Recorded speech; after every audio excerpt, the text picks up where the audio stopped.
juga dengan saya membandingkan 21 dengan 34, 13 dengan 21, 8 dengan 5, 3 dengan 5, 5 dengan 8. Perbandingannya kurang lebih 1 banding 1,618. Itulah yang disebut golden ratio.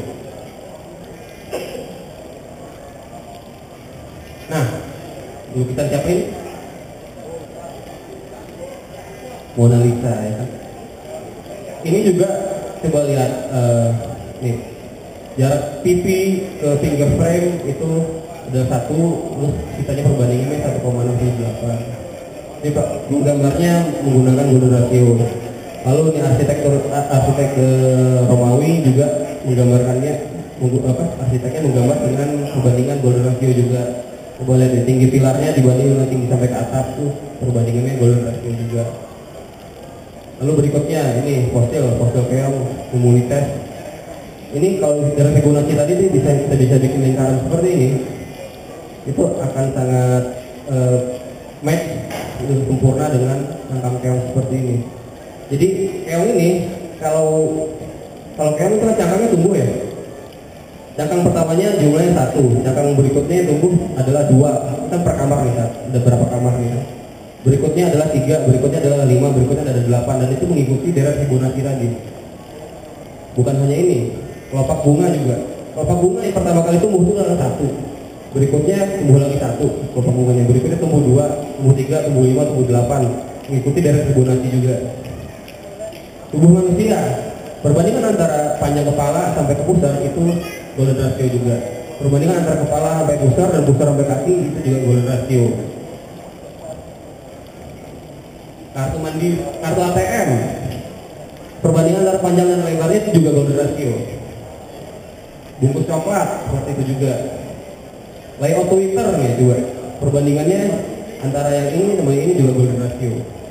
Jadi hampir semua desain baik secara sengaja atau tidak sengaja itu menggunakan golden ratio. Makanya ada yang mengatakan juga golden ratio itu adalah angka Tuhan gitu. Karena kayak ciptaan tadi tuh keong, daun dan segala macam itu kan Tuhan yang menciptakan dan tidak.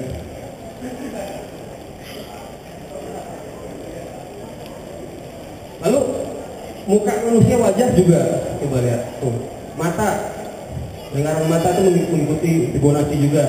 Lihat perbandingan antara jidat, mata, tulang hidung sampai pipi, dari Fibonacci juga. Hidung tuh lihat dari alis ke bawah, tuh lihat pecah-pecah kotaknya ini kayak kenal nih. Tuh lihat perbandingan antara tulang hidung ke pipi kan dari Fibonacci juga, makanya juga dari Fibonacci. Oh, wah, Fibonacci. Ada yang kenal? Ada yang kenal? Ada yang kenal? Ada yang kenal? Ya, tepuk tangan dulu lah buat tepuk tangan buat Mr. Woody. Berarti ini membuktikan bahwa Mr. Woody adalah makhluk ciptaan Tuhan yang sempurna. Masuk golden ratio juga. Golden ratio. Untuk tidak simetris ya. Maaf ya kan. Lalu salah satu golden ratio ada yang namanya rule of thirds. Kalau misalkan kalian punya kamera digital atau handphone, itu ada fitur yang bisa membagi layar komputer, layar handphone atau layar kamera Anda menjadi 9 kotak terbesar kan. Ada 2 garis horizontal dan 2 garis vertikal. Ini sebenarnya tujuannya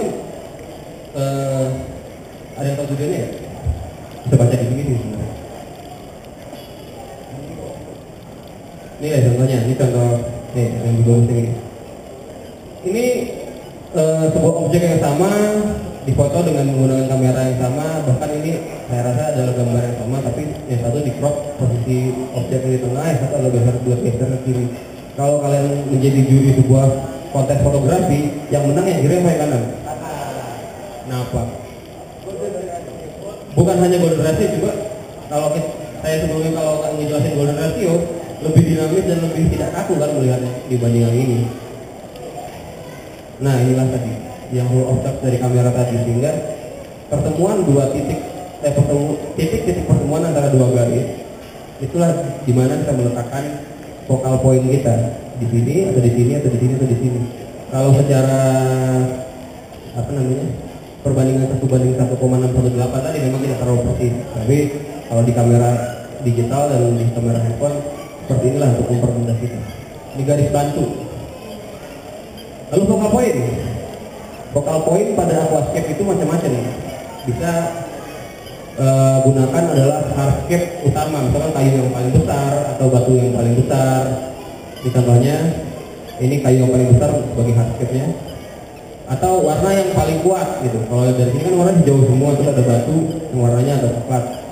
Itu bisa digunakan sebagai focal point. Ada lagi tanaman yang besar kayak ini, yang Hygrophila pinnatophylla, tanaman yang paling besar menjadi focal point-nya. Bisa juga pet atau jalan setapak seperti ini, itu bisa dijadikan focal point. Terus kenapa gitu? Kenapa focal point sangat penting? Rule of thirds juga harus perhatikan, golden ratio juga harus kita mengerti. Nah coba lihat, ini salah satu, ada yang tahu ini tahun berapa nih konsepnya? Ya berarti 2012 kalau nggak salah. Kalau dari segi rule of thirds, coba lihat, dia membagi seperti apa ya? Ini bagian atas kayu, terus di tengahnya adalah bagian yang kosong, di bawahnya batu-batuan dengan moss. Lalu kalau secara golden ratio, dia juga hardscape utamanya, kayu yang paling besarnya, focal point-nya berada di sini. Lalu berikutnya contoh nih, ini adalah iwagumi yang sangat simpel menggunakan 3 batu. Kita lihat secara roll of thirds juga lihat, bagian yang kosong itu berada di sepertiga bagian atas, terus bagian yang tanaman background di tengah, tanaman foreground di paling depan. Lalu secara focal point juga dia berada pada golden ratio seperti ini. Ini contoh yang lain akuarium saya, kalau dibagi secara roll of thirds seperti ini, golden ratio-nya berada di sini. Contoh yang lain, nah ini, kita akuariumnya siapa? Di video tadi ada. Ini galerinya ADA di Niigata di Jepang. Nggak tahu sengaja atau tidak. Nggak tahu sengaja atau tidak. Komposisi batuan utama, batuan pendukung sama batuan yang kecilnya itu menggunakan deret Fibonacci tadi juga. Coba lihat. Ini batuan utamanya, batuan pendukung, dan ini batuan apa sih istilahnya kalau ada yang ingat tuh?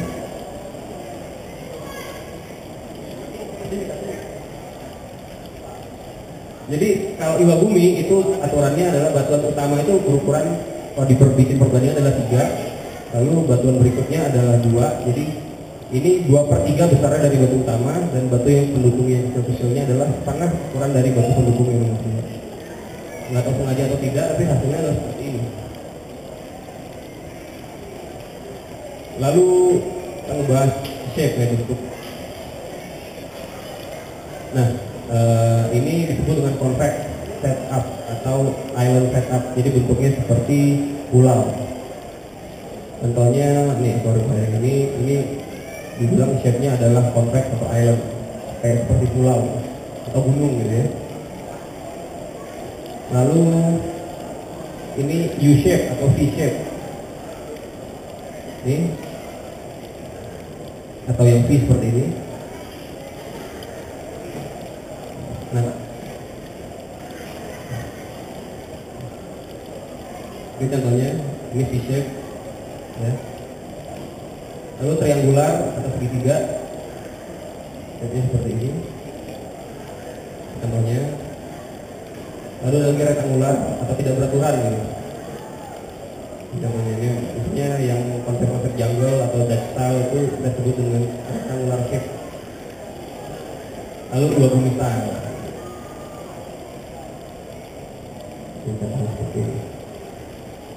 Dari tadi saya jawabnya saja, nggak ada pertanyaan. Ada yang mau bertanya, teman-teman? Maksudnya biar saya bisa dilindungi. Sekarang kalau ada pertanyaan langsung aja, nggak usah harus menunggu habis. Soalnya ini presentasi masih 3 jam lagi loh. Ya, yang mau bertanya silakan, jangan sungkan-sungkan.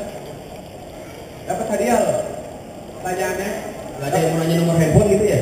Hadiahnya jawaban. Ini contoh lain, iwagumi. Nah, kalau misalnya bentar ya, akuarium yang ini deh, ini di samping nih, sebelah kiri kok. Itu shape-nya apa? U atau P atau triangular, rektangular, tidak akan V lah ya, walaupun tidak V amat. Kalau yang di sebelah kanannya itu contohnya kayak island setup, compact itu ada yang sebelah kanan, jadi kayak membentuk sebuah pulau. Lalu yang penting lagi selain tadi kita udah ngebahas kode rasio, terus ngebahas bentuk layout adalah peletakan tanaman. Ya kita kenal ini ada yang namanya foreground, ada yang namanya midground, ada yang namanya banyak menurut saya background gitu kan. Secara gampangnya yang namanya foreground adalah tanaman yang pendek yang diletakkan di depan. Yang namanya midground tanaman yang menengah yang diletakkan di tengah. Yang disebut dengan background tanaman tinggi yang letaknya di belakang. Tapi itu adalah udah kuno menurut saya. Kenapa?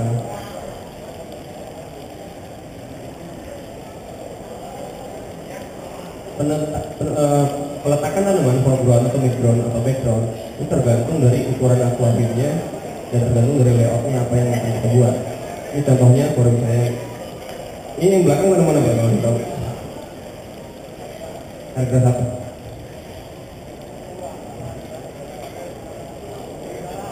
Ini bukan. Pilih palet aja kan. Ini harga Jepang, benar ada air. Harga Jepang kalau menurut foreground, midground dan background tadi adalah termasuk tanaman foreground diletakkan di depan. Karena ini ukuran akuariumnya kecil, tanaman foreground pun bisa ditaruh menjadi background. Karena ukuran akuariumnya cuma kecil, cuma 20 cm gitu kan. Jadi yang namanya foreground, midground atau background itu sekarang ya udah nggak berlaku lah terserah kita. Mau taruh tanaman yang pendek di belakang, mau tanaman yang tinggi di depan, nggak jadi masalah atau yang lain seperti ini. Ini tanaman stem biasanya taruh di belakang kan, ya sekarang taruh di depan untuk menciptakan efek perspektif yang mendalam ke arah belakang, jadi akuarium terlihat lebih lebar dari yang semestinya. Lalu ini ada contoh lain lagi punya orang Ukraina. Pempren juga ditaruh di depan, gitu ya. Padahal tadinya ini tanaman background. Contoh lagi Bruphila Pteridida taruhnya di depan juga. Sedangkan ini tanaman foreground ditaruh di belakang aja. Jadi membuat efek ini ada satu pohon, terus ini perbukitan yang jauh di belakang. Lalu pembahasan berikutnya adalah warna. Ini saya ambil dari majalah Aqua Journal tahun 2012. Saya lupa edisi bulan Juli kalau nggak salah, bulan Maret gitu. Dia membahas warna tanaman dan ikan dan pengaruhnya terhadap layout. Yang pertama warna merah. Biasanya warna merah ini adalah warna yang paling kuat yang bisa sebagai pengganti focal point tadi. Jadi kalau misalnya ada tanaman semuanya hijau gitu, terus saya taruh tanaman yang warna merahnya kuat dan menyala gitu, itu kan menjadi eye catching kan? Itu menjadi menarik perhatian. Lalu warna merah juga memberikan efek seperti bunga, seperti karangan bunga pada aquascape. Lalu juga memberikan efek seperti musim apa ya, musim semi dan memberi suatu warna yang hangat di dalam aquascape yang didominasi oleh warna hijau. Nah, peletakan tanaman warna merah sendiri nggak bisa sembarangan. Kalau misalkan sembarangan itu malah membuat apa ya, focal point-nya jadi ngaco gitu. Nih, sebaiknya misalkan kita taruh punya tanaman merah yang di belakang yang warnanya cukup cerah gitu ya, merah menyolok, kita bisa mengimbanginya dengan memberikan tanaman warna merah yang lebih muda di depannya yang sedikit sebelah sini, mau sedikit sebelah sini, tinggal membentuk seperti segitiga. Ini contoh yang lain. Ini merah yang paling kuat, lalu di sini ada warna merah lagi sedikit, ada warna merah lagi sedikit, sehingga ada penyeimbang dari warna merah yang di tengah ini. Seperti itu. Lalu berikutnya warna kuning. Nih, kalau bisa dibaca sendiri, warna kuning itu memberikan sebuah layout yang menjadi lebih cerah. Lalu adanya tanaman dan ikan yang berwarna kuning mengekspresikan kesenangan. Lalu bisa membuat tanaman yang warna hijau tua dan tanaman yang berwarna hijau menjadi lebih apa ya, lebih bergradasi dan tidak membosankan. Contohnya kalau tanaman warna kuning nggak banyak ya tanaman, ada paling dari warnanya bakala atau eksternalita, kalau ikan ada kata atau yang warna kuning. Ini kembali. Lalu hijau. Kenapa tanaman berwarna hijau? Hah? Klorofil. Kenapa klorofil? Kalau tanaman warna hijau dikasih lampu merah, warnanya jadi apa teman-teman? Warna yang kita lihat itu kan adalah representasi dari pantulan cahaya. Jadi kalau misalnya kayak tanaman ini warna hijau, berarti tanaman ini tidak menyerap warna hijau. Warna hijau dipantulkan kembali ke mata kita, sehingga kita melihat tanaman ini berwarna hijau. Bukan karena pengaruh klorofil, ya klorofil sendiri tidak menyerap warna hijau.